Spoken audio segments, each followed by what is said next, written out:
అందరికీ నమస్కారం. నా పేరు అక్కల రిష్వంతరాయ్, రాష్ట్ర తెలుగు ఉపాధ్యక్షుని. అన్నం ఉడికిందా లేదో చూడడానికి మొత్తం అంతా చూడక్కర్లేదు.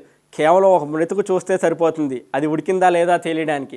అదేవిధంగా కూటమి ప్రభుత్వం చేసిన విజయాలను చూడడానికి 365 రోజులు అవసరం లేదు. ఈ 100 రోజులు, కేవలం ఈ 100 రోజుల్లో 365 కార్యక్రమాలు చేసి చరిత్ర సృష్టించారు నారా చంద్రబాబు నాయుడు గారు. వాటిలో అన్నీ చెప్పలేకపోవచ్చు, కానీ కొన్ని మాత్రం చెబుతాను, వినండి. కూటమి ప్రభుత్వం అధికారంలోకి వచ్చి రాగానే మొట్టమొదటి చేసిన కార్యక్రమం వృద్ధులకు పెన్షన్ 4,000 చేశారు, దివ్యాంగుల పెన్షన్ 6,000 చేశారు. ఇంటి వద్దకే ప్రభుత్వ ఉద్యోగులతో 65 లక్షల మంది ఉద్యోగులతో ఇంటి వద్దకే కార్యక్రమం మొత్తం ప్రతిదీ తీసుకొచ్చే విధంగా చేశారు.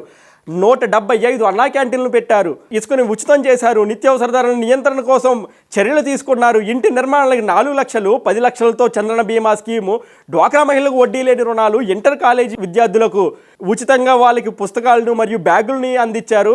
అదేవిధంగా 90% సబ్సిడీతో డ్రిఫ్ట్ ఇరిగేషన్, పశు షెడ్యూల్ నిర్మాణానికి 90% రాయితీ. అదేవిధంగా పైలట్ ప్రాజెక్టుగా మంగళగిరిలోని స్కిల్ సెన్సస్ ప్రారంభాన్ని చేశారు నారా లోకేష్ గారు. అదేవిధంగా గిరిజన అభ్యర్థుల కోసం, గిరిజన ప్రాంత ప్రజల కోసం వైద్య సేవలను అందించారు.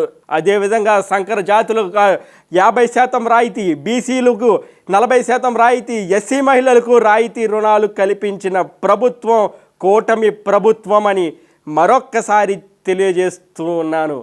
అదేవిధంగా చేనేత కార్మికులు 200 యూనిట్లు ఉచిత విద్యుత్తు, అదేవిధంగా మైనార్టీ విద్యార్థులకు టెట్లో ఉచితంగా శిక్షణ పొందించారు.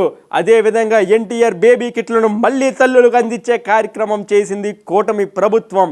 అదేవిధంగా కౌలు రైతులకు కార్పొరేట్ బ్యాంకుల ద్వారా రుణాలు మంజూరు చేశాం. అదేవిధంగా కృష్ణా, గుంటూరు జిల్లాల్లో వరద ప్రాంతాల్లో వరద వచ్చి ప్రజలు కొట్టిమిట్టాడుతుంటే వారిని ఆదుకోవడం కోసం 10,000 రూపాయలను అందించింది కూటమి ప్రభుత్వం. కేవలం 100 రోజుల్లోనే ఇన్ని కార్యక్రమాలు చేశారు. నారా చంద్రబాబు నాయుడు గారి పాలన 5ఏళ్ళలో ఇంకెన్ని అద్భుతాలు చేస్తారో వేచి చూడాలి. ఖచ్చితంగా చేస్తారు. మనమందరం ఆయన కోసం మనోధైర్యంగా, ఆయనకి తోడుగా, నీడగా, అండగా మనం అందరం ఉన్నట్లయితే ఇంకెన్నో అద్భుతాలు చేస్తారు. కాబట్టి మనమందరం కూడా మళ్ళీ రాష్ట్రాన్ని నారా చంద్రబాబు నాయుడు గారు అవసరం ఉందని చెప్పి గుర్తించి మనం ఆల్రెడీ నెగ్గించాం. ఆయనకి మనం ధైర్యాన్ని, ఆ సపోర్ట్ని ఇస్తే ఇంకా ఎన్నో కార్యక్రమాలు చేస్తారు. కాబట్టి మనందరం కూడా చంద్రబాబు నాయుడు గారితో తోడుగా ఉండాలి.